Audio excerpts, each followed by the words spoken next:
but we're here. You guys can continue coming on in.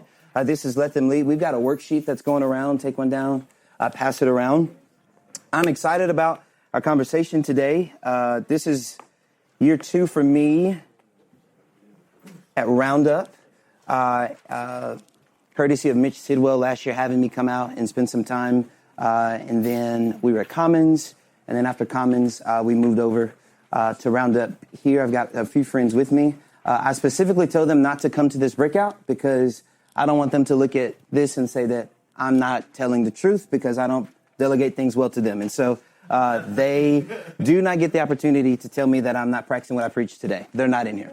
And so I am excited about our time today. I'm the young adult pastor down at United City Church in Humble, Texas. If you don't know where Humble is, just think Houston, and that'll be easy. The northeast side of Houston is where we are. I've been there for about 3 years now, doing college ministry and young adult ministry, and so it's been really fun for that. And I'm thankful to be here with you. You are in the, I'm going to say it again because there's a bit of a mix-up on the website. You're in the Let Them Lead at breakout on healthy delegation and what that looks like in a young adult context. I do teach week in and week out. I have done my best to make this more of a presentation and not a sermon, but if the Spirit starts speaking, we're just going to let the Spirit speak. I'm going to let y'all know that right now, okay? Right now. That's just the way this rolls. And so, yes, yeah, I'm connected. Yes, he did. Thank you so much. All right. I'd love to pray for us before we start, and then we're going to launch in. Okay, Jesus, we love you.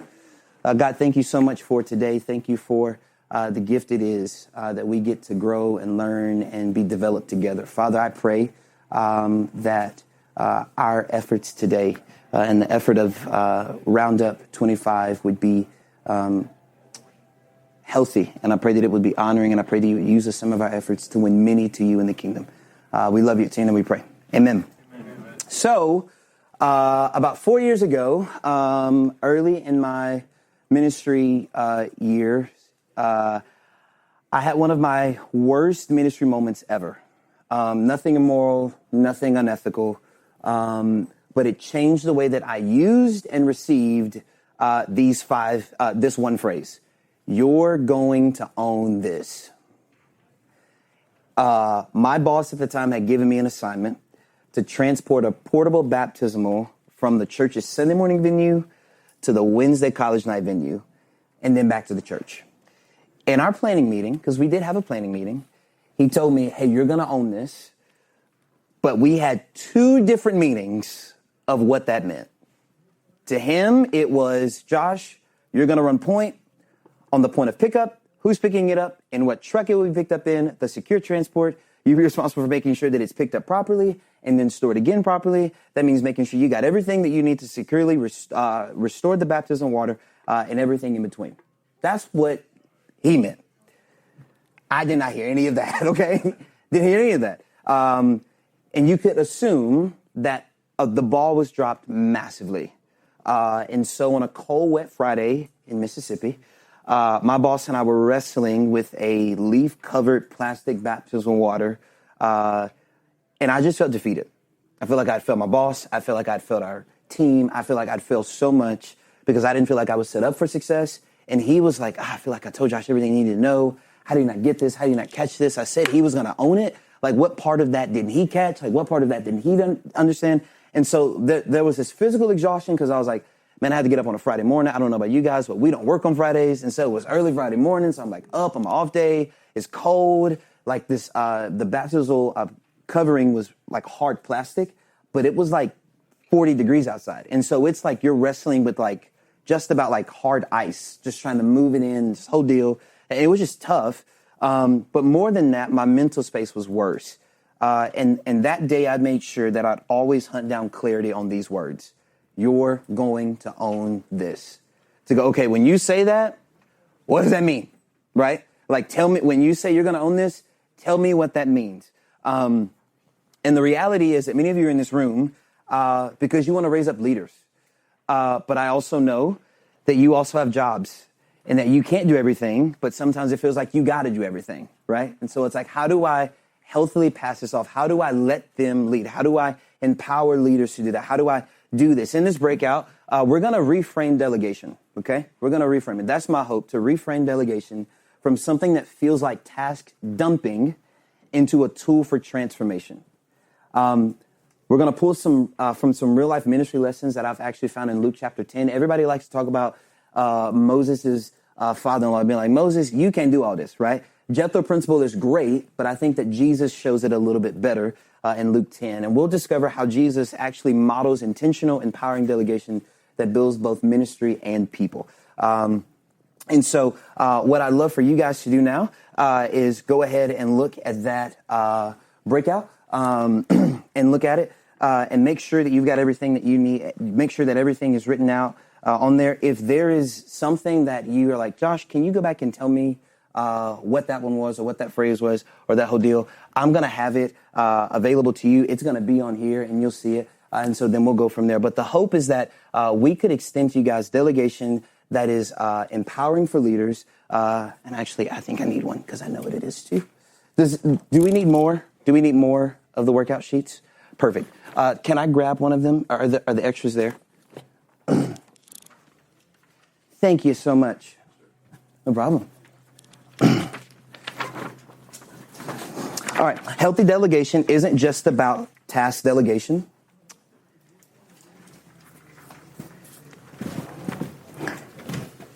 It's about forming people and releasing leaders with vision, care, and clarity. All right. Let's dive in. We've got delegation wrong. We've got delegation wrong. I would say that that's kind of the first thing. We have a very misinformed understanding of what it means for delegation. A lot of people would think that delegation is like, oh, no, like you do this and you do this. And I just like, I got to get this done, but I don't have enough time to get this done. And so you go do it. You guys have probably even heard this. Hey, I'm not asking you to get this done. I'm just asking you to make sure that it gets done. Right. And even in those moments, I felt like, yeah, I get that, but that just kind of feels like task dumping. Or maybe you've heard this. Delegation is getting things done through other people. That's a definition of it. I think it's a weak one, the more that I've actually studied delegation and the way that I've looked at the way that Jesus models it.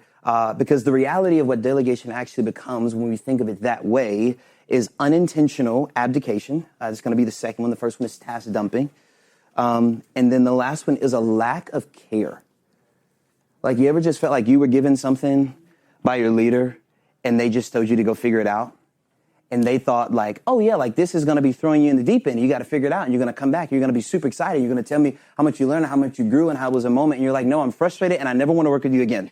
That's how I feel, you know? Or you're the leader and you're like, I don't have enough time to do this, And so that's the way. And so my hope today is that you and I, we could talk through some of these things, particularly what is healthy delegation? Like, what is healthy delegation? What does it look like to let them lead it? Like, to actually say, hey, you go and you do it. I'm going to let you do this. I'm going to let you lead it, but I'm not just going to dump it on you, and I'm not just going to leave it to you to figure out, right? Insights on delegation from Luke chapter 10. Primarily, maybe 2-3 verses, which is insane when you look at it, that Jesus is actually modeling delegation as he sends out the 72 disciples. All right, let's take a look. Let's read it. The Lord now chose 72 other disciples and sent them ahead in pairs to all the towns and places he planned to visit.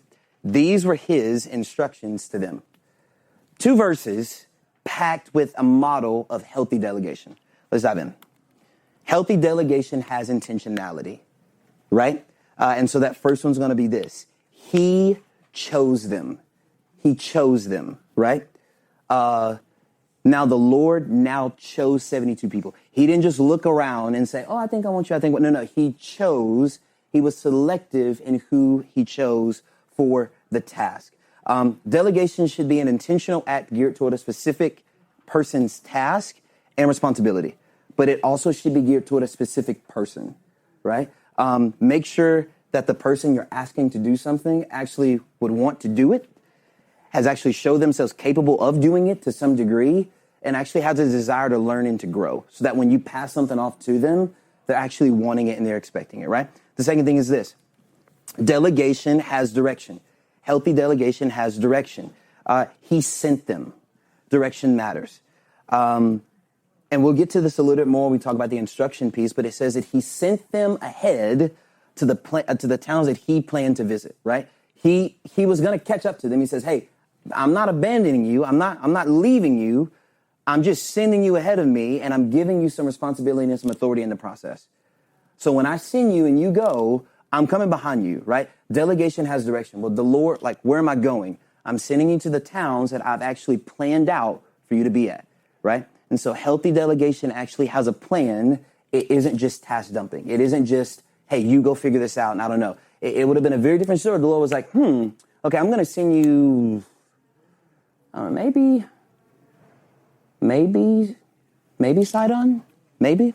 How do you feel about that? It's like, I don't even know what that is. I don't even know how to get there, right? You know, but because he had some intentionality behind his direction, it made it all the better. He sent them. Direction matters. Healthy delegation builds in accountability. Not only did he send them, not only did he choose them, but he sent them in pairs. He sent them in pairs. Support systems are vital. Healthy delegation accounts for the underdeveloped areas of leadership, and it creates systems of care for those that are under our care to actually succeed. And so you have to think about it. It's like, hey, I know that you're forgetful. I know that if I'm asking you to get this done, no matter how small the task, I know that I'm asking you to get this done, but I'm gonna have her check in with you to make sure that you're getting it done. Like I'm gonna send you in pairs, right? I think it's Solomon that says that we're better. There's strength in numbers, right? There's strength in unity. So, like Jesus knew this. He sent them in pairs. He delegated authority. He delegated power. He sent them, but he didn't send them alone, right? I don't know about you, but anytime I feel like I got a task in front of me, I always want to do it with a few people as long as I get to be the boss, okay? And that's, right? All right, here we go. Healthy delegation builds in accountability. Healthy delegation gives instruction.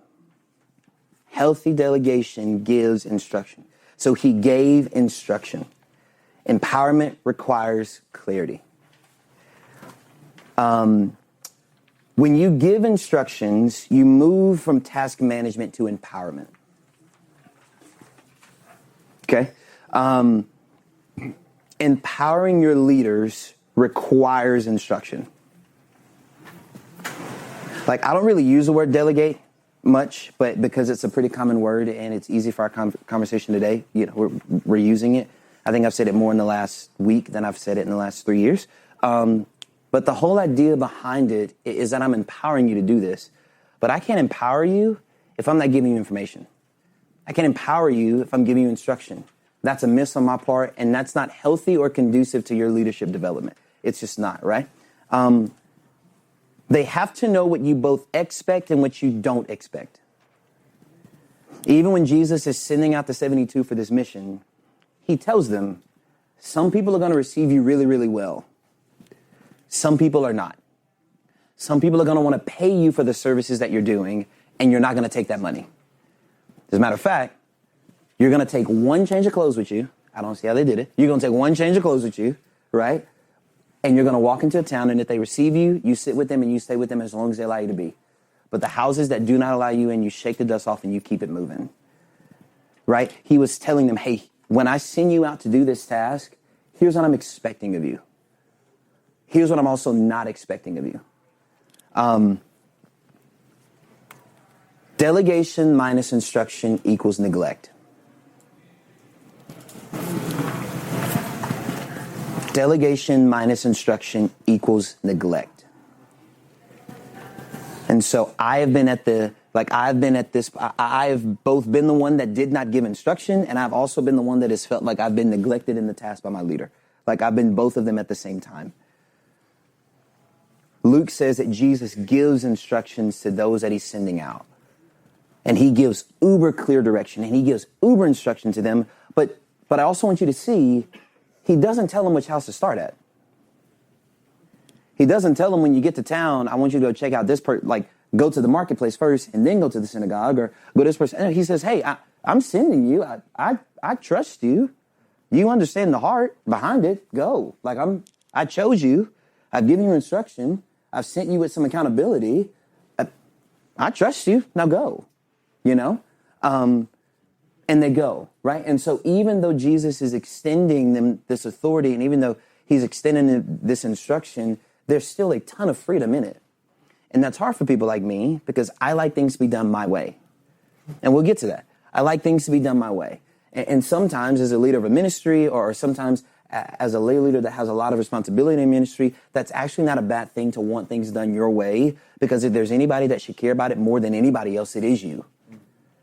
And so this is kind of the one area where you get to have an opinion on it, because many of us are paid for it, and because God has called us to that position, right? Now, I don't think we should always just say, well, my way or the highway, because then ain't nobody going to work for you. They're like, yeah, you only give me instruction and you never give me freedom, right? And that's just, I don't want anything to do with that, right? Like, you're a tyrannical leader. I don't want to be around you, Like, let me in, let me lead, let them lead. But in order for them to do that healthily, they have to have instruction. I'm sure that everybody in this room has felt like they were given tasks and responsibilities at times that they were just like, I just don't know what to do. I just don't know how to do this. There's a lot of clarity, or there's not a lot of clarity in this, and I don't really know how to take care of it, right? What Jesus models in Luke 10 is that, hey, I'm going to trust you to go out and do what I've given you permission and authority to do, but you can go do it in your own way. But here's what I'm expecting of you, and here's what I'm not expecting of you, and we're going to keep it moving, right? And I believe that this is what separates healthy delegation from task dumping. Like, delegation at its worst is neglect, because it doesn't have a plan. It doesn't leave people feeling empowered. It leaves people feeling frustrated and suppressed and limited, which ultimately limits the whole project and ultimately the ministry. And instead of advancing it because you let it go, you're actually hindering it because, well, you let it go in the wrong way. And so now it feels like I thought I should be doing less, not more. But the paradox of healthy delegation is that healthy delegation works more to do less. Like, if you're a ministry leader in the room, it's going to feel like you're putting in a lot more work on all of this choosing and selecting and planning and all this stuff. But I guarantee you, over time, it's going to raise the ceiling of the overall organization and the overall ministry, because you're not just leaving it to them to figure out. You're giving them healthy instruction that moves it along, right? The paradox of delegation is that done right, it should feel like you're doing more, even though you're actually doing less, right? We'll keep it moving. Healthy delegation evaluates and celebrates. They reported back. How do you know that someone enjoys spending time with you and they enjoy the task you gave them? They're excited to come back and tell you about it. That's a great litmus test to figure out if they enjoyed what you asked them to do or not. When they're done with it, do they say words like this? I'm so glad that's behind me. I never have to think about it again.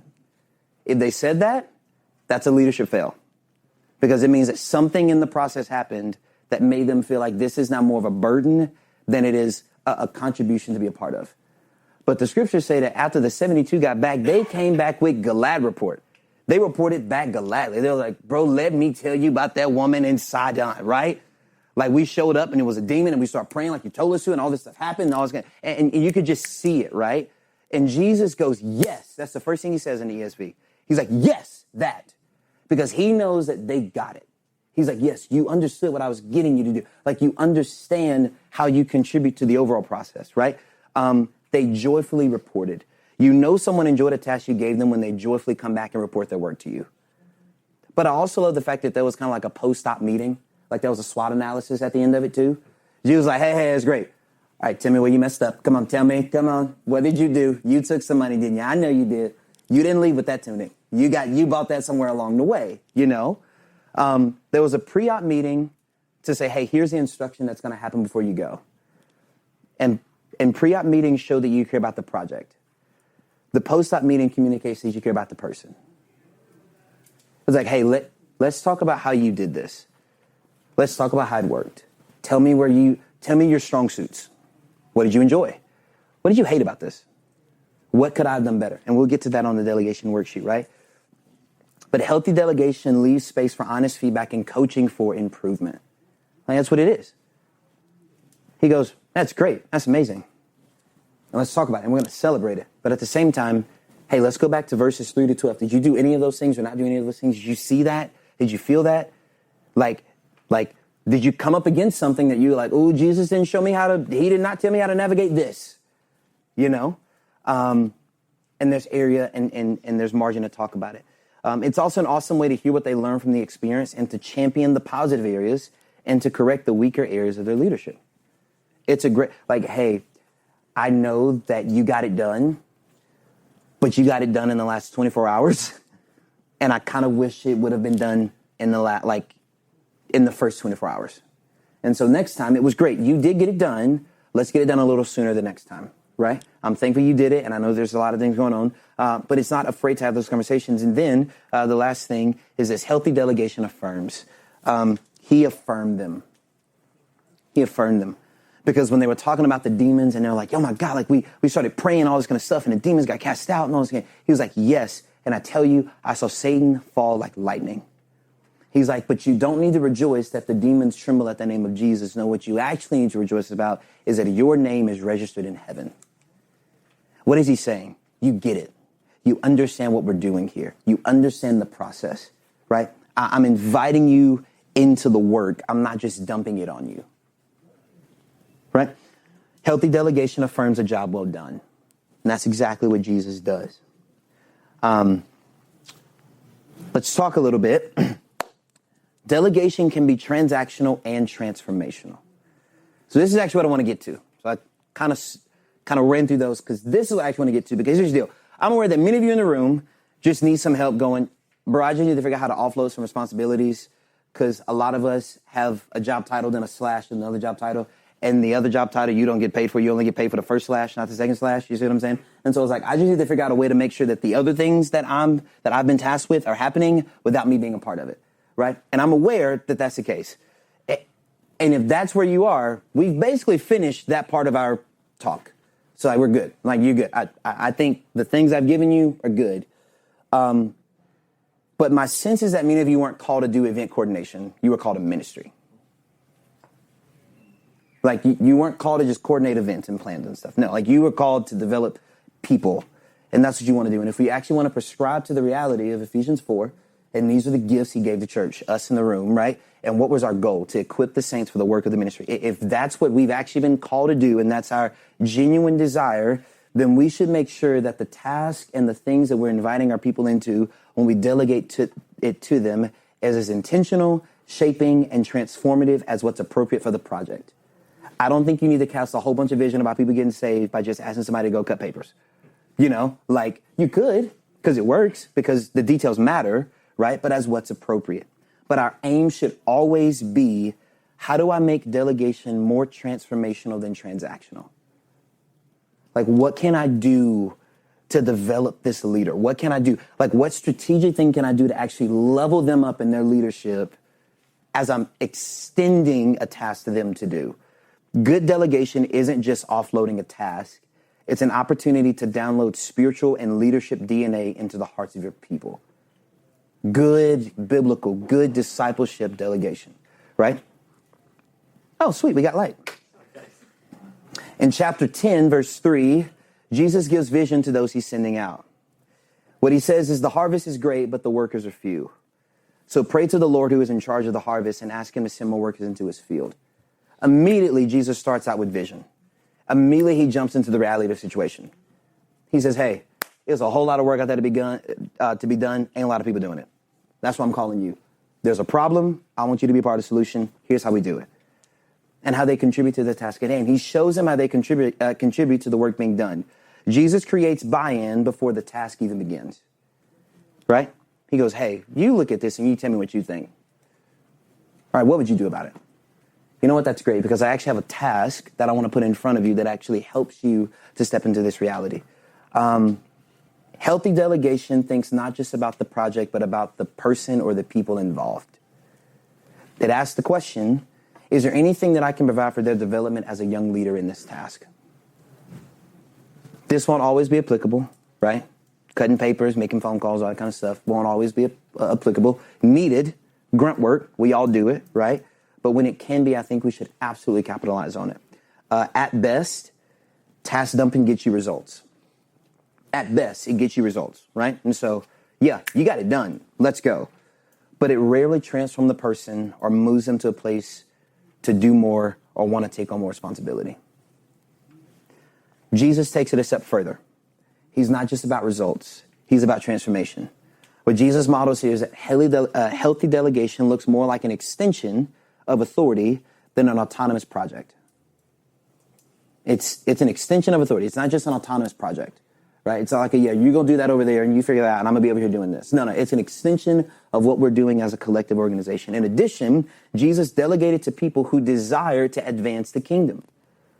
There was allegiance and there was loyalty to the same cause. And so hear me when I say this, because I say this in love. In step with that, friends, don't delegate to people who don't share your same vision for your ministry. Because they're not going to want to do the things you're asking them to do. And if they do, they're going to have a million questions that don't help you advance the ministry. There's not. If they're not in step with what you're wanting to do already, and they already I don't really know how we're doing this. I don't really know how we're doing this and that. Don't give them responsibility, right? It's no. If I give them responsibility and they see it, I'm no, you're going to be first over to them and they're going to be first with you. Because what's happening is you're only giving them ammunition as to why they don't already like what you're doing, right? What this all boils down to, if I'm not mistaken, is that healthy delegation is a prime vehicle for discipleship. That's what it all boils down to. Just one-to-one, that's what it all comes to. That when you give things away, you're not relinquishing control of the project, but you've given it to someone who has your leadership and spiritual DNA. And that they're able to help you carry out the dreams and the goals and the ideas you have for your ministry while also contributing to their own unique expressions in the process. And I know that we say in delegation, I just let it go. I just want to give up control of this, for all of us that have control issues, myself included. So I want to give up control of this. You're actually more in control than you think. How? Because you control who you delegate it to. You control how you delegate it to them. And at times, you even control why you're giving it to them. You're not surrendering authority, you're extending it. Which means that it's still under your leadership and care, which means that delegation is a stewardship activity. How am I stewarding the people that are in my ministry? How am I helping them? How am I leading them? I'm giving them tasks and I'm letting them lead it, right? And we're going to get to some practicals about what that looks like. But Kerry Newhoff has a quote. I was listening to a podcast from him recently. He said that the younger generation, Gen Z, which I think many of us work with, most of us are working with Gen Z, Gen Alpha, God help us. The hunger to be empowered and given responsibility, right? They have a hunger to be empowered and given responsibility, but not responsibility for the sake of completion. And I thought that was really fascinating. He was they don't want to be given responsibility for the sake of a job just getting done, but for the sake of being part of something bigger than themselves. They want to be a part of something and not just for tasks like completion, but for transformation. They want to see, hey, how does my effort, how is what I'm doing contribute to the larger scale of what's going on? And so reflection and application questions. Who are you empowering and why?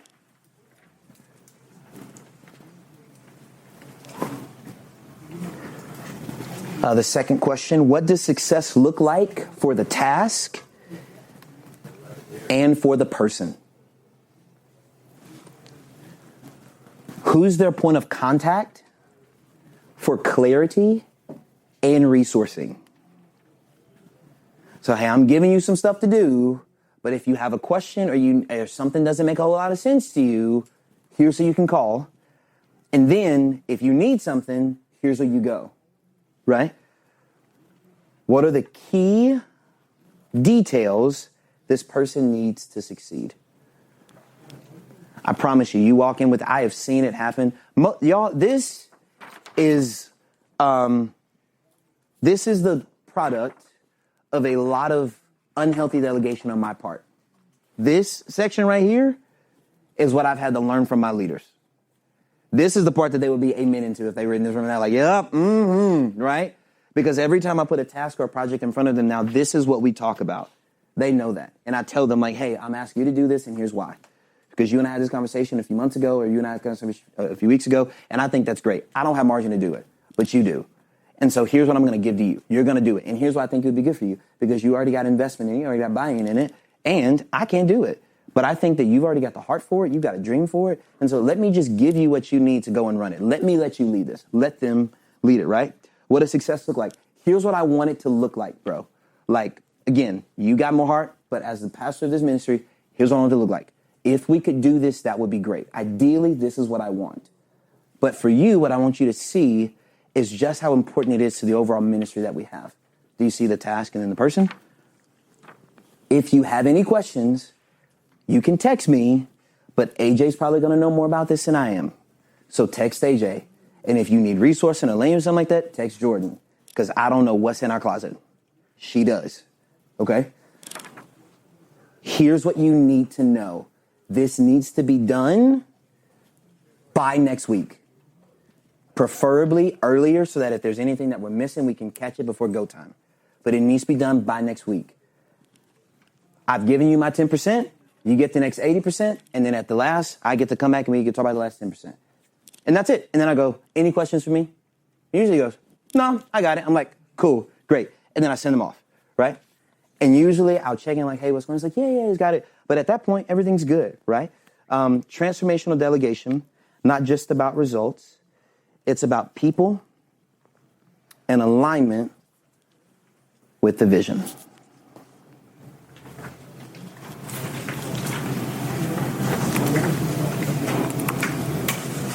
Yep, delegation doesn't relinquish control, but it does entrust it. And then prep steps. And so let's go ahead and turn on the back. This is what I'm really excited about, and we'll have a little time for questions, and that'll be good.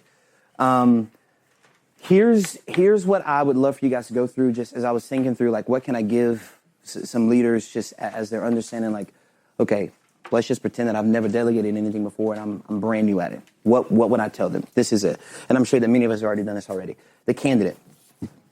The questions. Is there anyone who has been asking for more leadership and influence?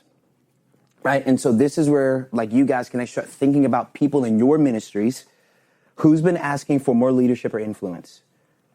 Like, who's that been? Like, who's just been around you? You know, like, dang, bro, give me some space. You always here. You know, you don't work here, but I see you here just as much as me. The first people there, last people to leave. Who's willing to move a chair? Like, who's going to move a chair without you asking them? Who's going to come to you and tell you that they solved the problem that you didn't even know about? Who is that, right? Who has the skill set and competency to succeed in this task? Like, who do that? I am a high visionary guy. I can see stuff way down the road. I don't know how we're going to get there. No idea. But I got people around me that do. And so if I'm needing somebody on a project that's got meticulous details, they know not to come to me. I'm like, I'm not your guy, right? We going to all be frustrated, me included. I might cry, right? But who has a skill set and competency to actually succeed in this task? I've got a young lady, her name is Jordan Darso. She's on our staff. She's phenomenal. Like, Jordan thinks about all the details. She thinks about the details of the details. She's like, yeah, I know we have an HDMI cable because you need it but like, how far is your podium going to be from the TV? I'm like, girl, I don't know. But that's what she's thinking about. She's like, okay, so you need at least a 12-foot HDMI cable. Cool, got it. Right? Whose skill set is already there? And then the last one, who have you been wanting to empower or develop? The reason I added that question in there is because sometimes you may see something in people that they don't see in themselves. And this is a great way for you to offload some stuff to them in a controlled environment that helps them to kind of see what you see in them and kind of start that discipleship or empowerment process. So that's the candidate. The pre-convo. We kind of talked through it just a little bit. Who are you empowering and why? What does success look like for the project and the person? Who's their point of contact? What instructions are essential for them to succeed? And then what's their control versus execution ratio? Here's what I mean by that.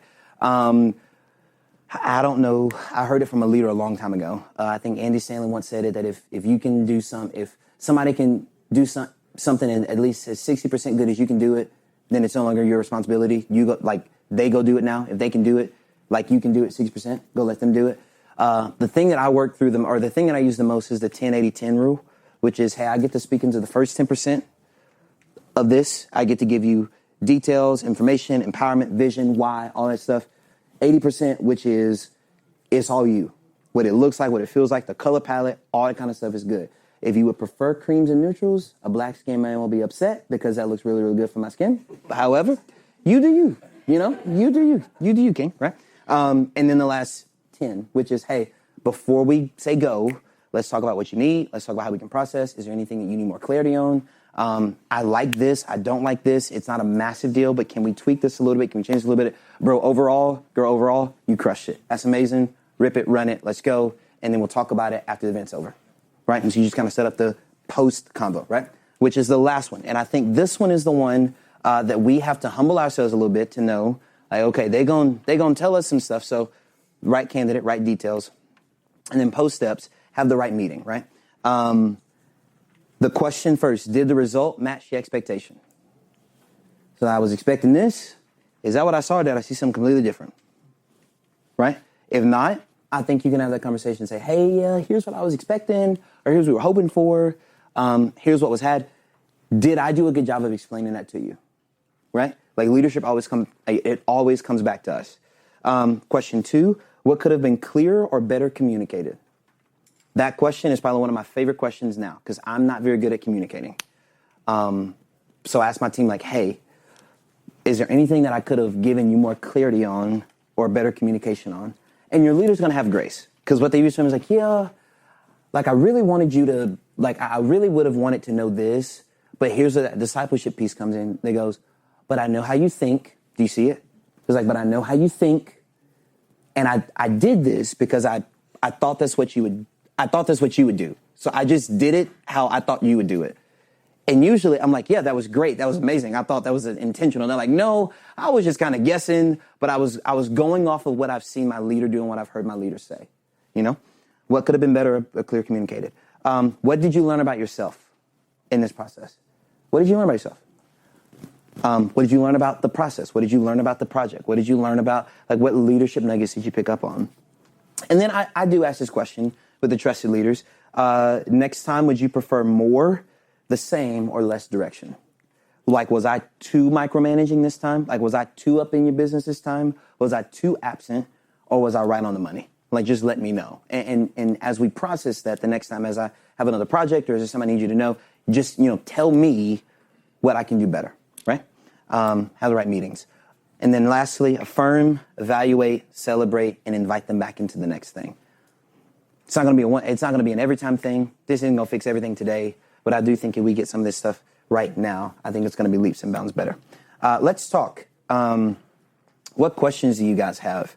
That was a little rapid fire because I know we got out of the breakout session a little or the general session a little later than intended. But what questions do you guys have? I'm an open book on this one. It'll really just be me sharing a lot of my failed experience or what I've just failed at with my team and they're giving me grace for. What roles have you set for the students? Like what leadership roles? Yeah, so I've got, so I'll tell you a story. So they're actually here, Nate and Sammy. They're over our First Impressions Connect team. And so they handle all First Impressions Connect stuff. So first time guests, the process, the follow up to that, the invite to Sunday, the invite to group, they handle all of that. And basically I've told them like, hey, y'all get to set up what it looks like, what it feels like, all that kind of jazz. Here's what I need to happen. We need to capture information and we need to have a relational touch point after the event. And so that's connections. We've got a comms team. They handle all things social media. I basically give them a schedule of what needs to be posted, but like in the sense of, hey, we need an invite picture. We need a worship picture. We need a serve team appreciation post. I don't care who you choose. I don't care who you pick. I don't care what that looks like. That's just what I need in a week. That's what we need. I'm entrusting that to you. We've got a prayer team, groups team, 2 worship coordinators. I'm missing somebody and they're going to be upset. And this is being recorded, and so they're probably going to listen to it too. I'm sorry to whoever it is I'm forgetting. The pre-apology is crazy.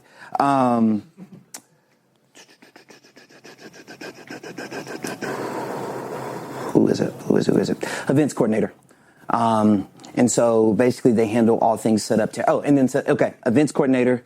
And then I've got a grounds crew is what I call them. And so they handle all logistics. So this past week we had a event on our new green space. And so I was basically working with the grounds crew lead for it. And so that's what I've set for them. And they know their roles and they get it taken care of. And it's good. One thing that I do to help me, so I've got young adult and college. It's kind of a mesh of the two. So some of them have 9-to-5 jobs and they're in their corporate careers and the whole deal. And then some of them watch reels for 25 hours a week. So, and so what I do to get them all in the same room is we have a standing 5:30 call on Mondays. And so in that 5:30 call, we talk for about 15, 20 minutes about the coming Tuesday and its encouragement, high-level stuff. It's basically a time for us to kind of get a lot of this stuff figured out before the event starts or before Tuesday night starts or before we got a pickleball tournament coming up here at the end of the month, just all that kind of stuff. So you do that every Monday? We do it every Monday. Yep. And they sign leadership expectation agreements, and so they know that I'm asking a lot of them. They know that. They're just aware of that. I'm like, hey, I'm asking of you these things. And by the way, these people are not paid. And so I tell them, like, hey, I'm giving you leadership and authority. I cannot give you a paycheck, but I can show you kingdom life change. And that's worth it. And they go, okay. And I'm going to tell them, like, hey, there are going to be times where you're really frustrated with me because you can be like, bro, I don't work for you. I was like, I know. That's why I'm frustrated with you right now, because you don't work for me. And if you did, I just tell you what to do and it'd be fine, right? But, and some in the church said amen, right? And so, but we do that every Monday, right? And I give grace because they're like, hey, I'm at work. I'm working in curbside right now. I'm taking these groceries out your car right now. I can't tell you what the worship set is for tomorrow, bro, right? But that's why I usually try to do in pairs. So if one of them isn't on, the other one is. So that's why that works.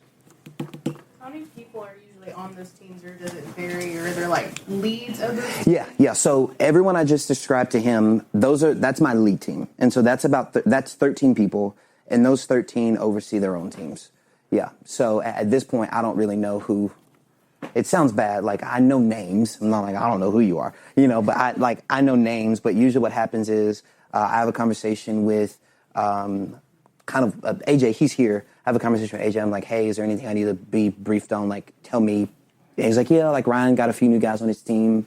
Paulina's wanting to serve more in comms and all this kind of stuff. And so I'm like, okay, cool. So I'm aware of it, but I'm mainly communicating with the 13 that are communicating with their teams and everybody else.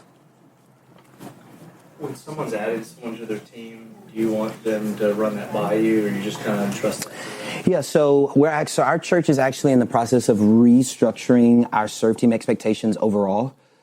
So right now, our pastor has asked us if we would run a lot of the onboarding conversations, not even from a skills standpoint, but just a spiritual competency standpoint, to make sure that the people that are coming onto our teams love the Lord and know the Lord are on our team, and so right now we're handling that. But for some teams, such as grounds crew, setup, and teardown, I'm not diminishing it, but I'm like, Ryan, you give me your gauge on him. And Ryan will say, this. And I'm like, well, I'm going to coffee with him soon. Do you want to be there for it? And so while I'm running point on it, I always try to bring them with me to that kind of stuff. So they see and they know. That way, if I'm not around and they see them, they're like, you're doing something that goes against the leadership expectations, and I can call it out. And I've given them authority. To do that. So yeah, and usually they want to let me know because they'll find me, or they'll find AJ, or they'll find somebody else and be like, hey, this person wants to serve. I'm like, okay, cool. Let's grab coffee because I don't know you from Adam. And so, let's have a conversation real quick. So yeah. Established ministry, like 1, 2, 3 years old, having resident interns coming on to what you know and you run with. Yeah. The onboarding process of learning personality, going, okay, I can trust you with that, or you hate that. How do you process speeding that up but doing it really well? Yep. Still figuring it out. I would say that's the most honest answer. AJ and Nate are both here. AJ's resident, Nate's intern. They are phenomenal. They are incredible. They both feel calls to ministry. So AJ's like, whatever you don't handle, I'm just going to cover and I'm just going to pick up. And so a little bit of it is me going, AJ, how can I best serve you in this? And AJ will tell me, well, the best way that you can serve me is to tell me how I can serve you, right? And so the clarity for me now is going, Okay. And I guess I'll do this. And I think it's healthy for the sake of fleshing out a little verbal processing. What happened early on was that AJ would see I had a really crammed week, and he would go, hey, do you have to do that? Or can I do that? And I'm like, I really want to do that. And he would just tell me, hey, you can't do all of this. You got to give me something. So pick the absolutes that you want, and then just trust that I can take care of the rest.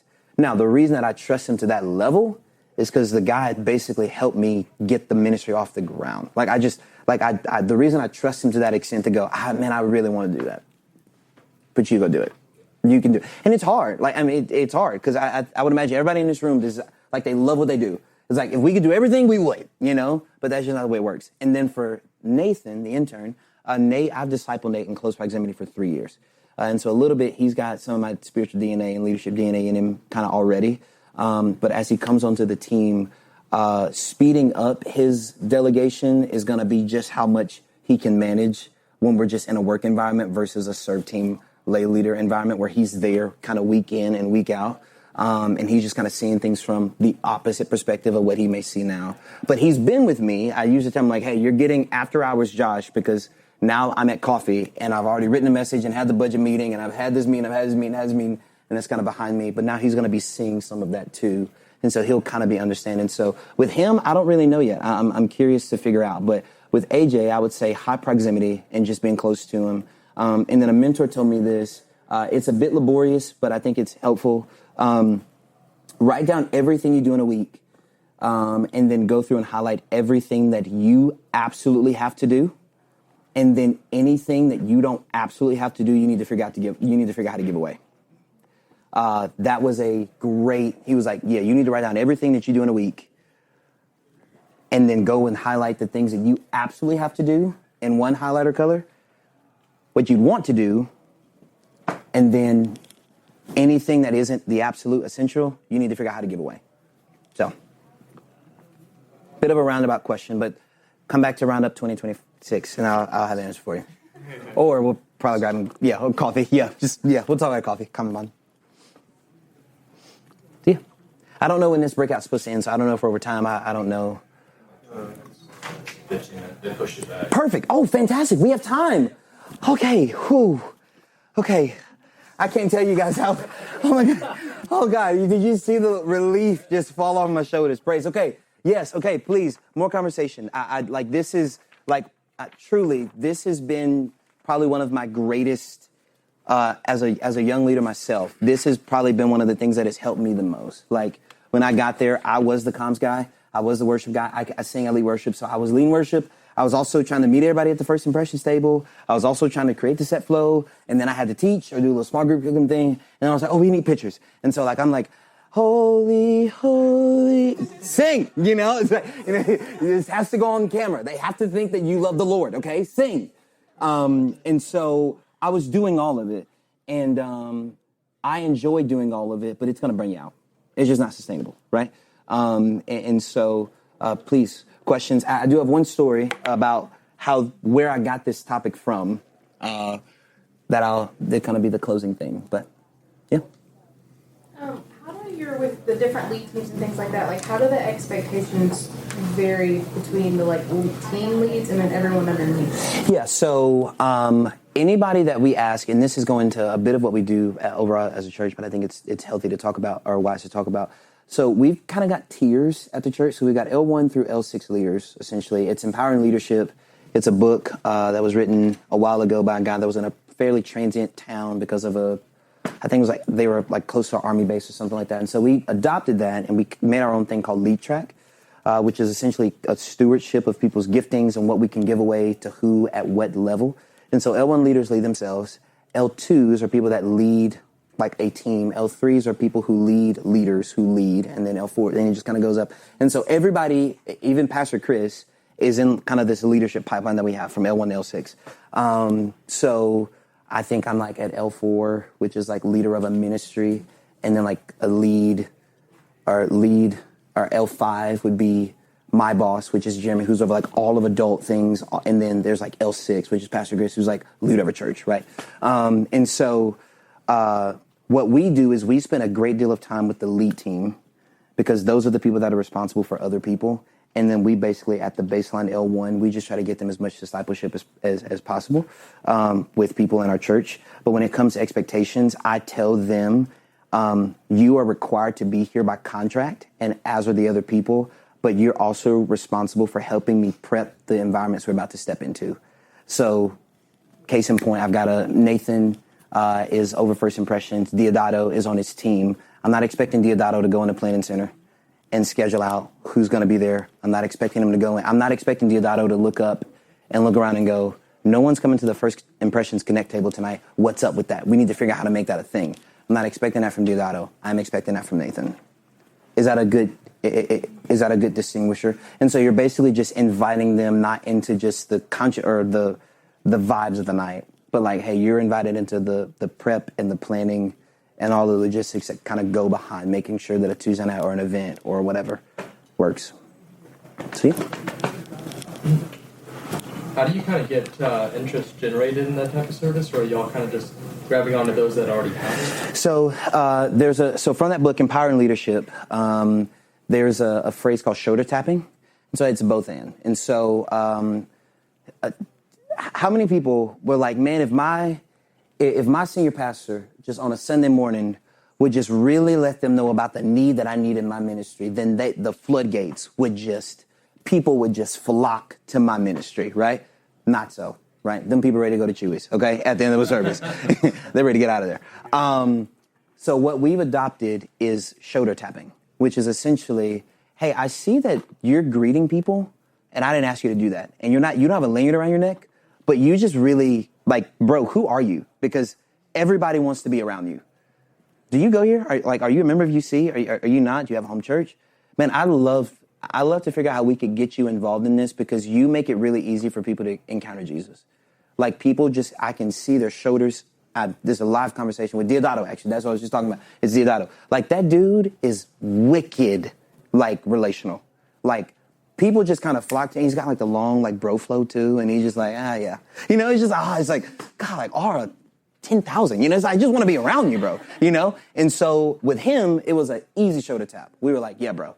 Like, man, we love for you to be on this team. We love for you to make it easy for people to encounter Jesus because we feel like God's giving you that gift.